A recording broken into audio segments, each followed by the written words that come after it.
We can't have a country in disarray and a world on fire and go through 4 more years of chaos. He's now running in 2024, promising to do the exact same thing he promised in 2016 and didn't deliver on. On y est aux choses sérieuses. Ça commence vraiment lundi, cette course présidentielle, avec les premiers caucus à Iowa lundi pour les républicains. Les candidats, d'abord, parce que la question que les gens se posent, est-ce que quelqu'un peut arrêter, ralentir le train Trump?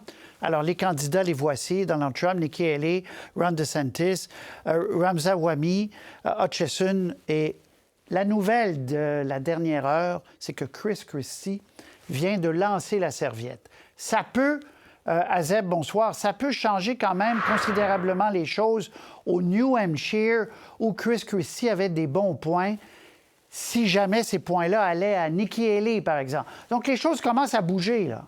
Exactement, c'est une nouvelle assez importante parce qu'il récoltait quand même environ 12% des intentions de vote pour l'investiture républicaine et ce pourcentage-là pourrait aller soit à Nikki Haley, soit à Ron DeSantis. Donc évidemment, le fait qu'il ait quitté, si vous voulez, qu'il a décidé de ne plus faire la course, il va évidemment attirer beaucoup Nikki Haley et Ron DeSantis. Donc c'est un événement assez important. Vous savez que Chris Christie, depuis le début de cette campagne, il dit que son objectif, c'est d'empêcher Donald Trump d'aller à la Maison-Blanche. Il faut quand même rappeler que Chris Christie, qui était gouverneur du New Jersey, préparait Donald Trump durant sa campagne électorale. En 2020, il l'avait aidé à se préparer.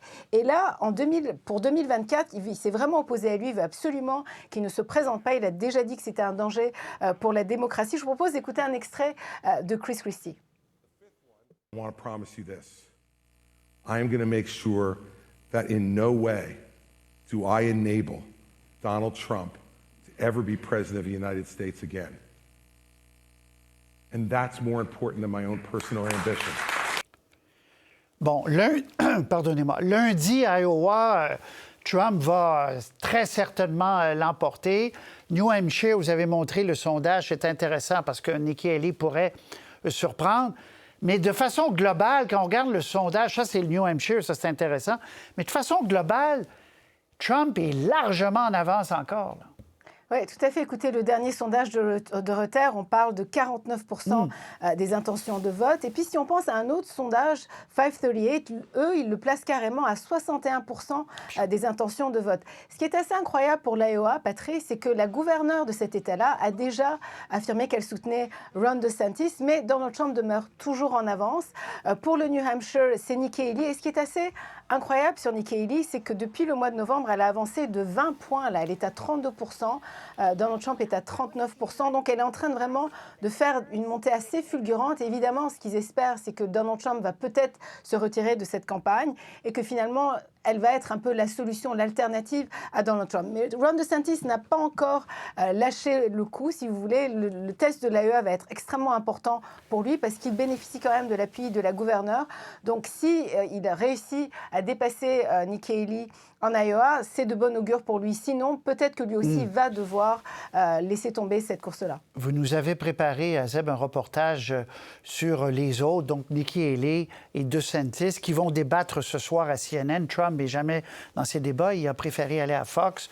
Mais bref, c'est intéressant, là. On va tout à fait. On va écouter ça. Merci beaucoup. À bientôt.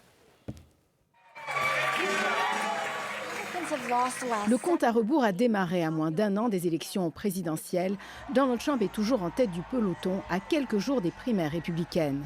And I did such a good job. This is the time. À 60% des intentions de vote, il devance de loin, de très loin, Ron DeSantis et Nikki Haley qui se disputent la deuxième place. And Ron DeSanctimonious and Nikki Haley and Ils n'ont pas ce qu'il faut pour protéger nos frontières, dit-il. to secure the border. She's a globalist, you know. She likes the globe. I like. Elle, c'est une mondialiste, dit-il. Elle aime le globe. Moi, j'aime l'Amérique d'abord. Si on m'attaque, c'est que je dérange, dit Nikki Haley dans sa campagne publicitaire. À bientôt 52 ans, Nikki Haley a fait une montée fulgurante au New Hampshire, où elle est à 32% des intentions de vote, contre 39% pour Donald Trump, qui mène toujours. On surveille de près sa campagne, car selon les analystes, elle serait plus en mesure de gagner contre Joe Biden que le pourrait Donald Trump. Elle a reçu le soutien du milliardaire Charles Koch, l'un des plus grands donateurs de la droite républicaine, en plus du gouverneur du New Hampshire. Je suis d'accord avec beaucoup des politiques de Trump, dit-elle. C'était le bon président au bon moment, mais le chaos le suit. Mon approche est différente, dit-elle. Pas de drame, pas de vengeance, pas de plainte. She's more stable mentally and emotionally.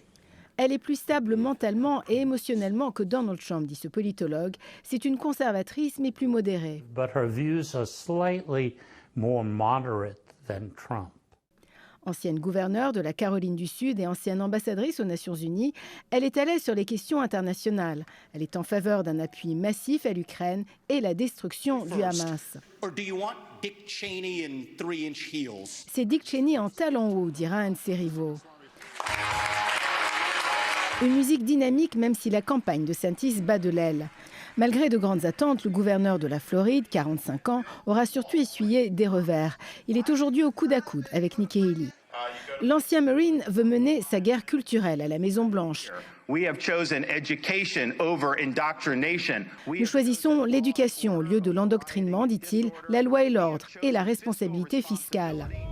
La sécurité à la frontière fait aussi partie de ses priorités.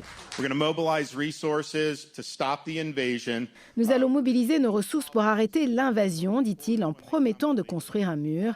Il avait d'ailleurs envoyé des migrants à Martha's Vineyard. Les deux candidats mènent une lutte serrée pour la seconde place dans l'espoir d'être l'alternative républicaine à Donald Trump pour la présidence, malgré les sondages. Ici Azabouel Legurgis, Radio-Canada, Washington.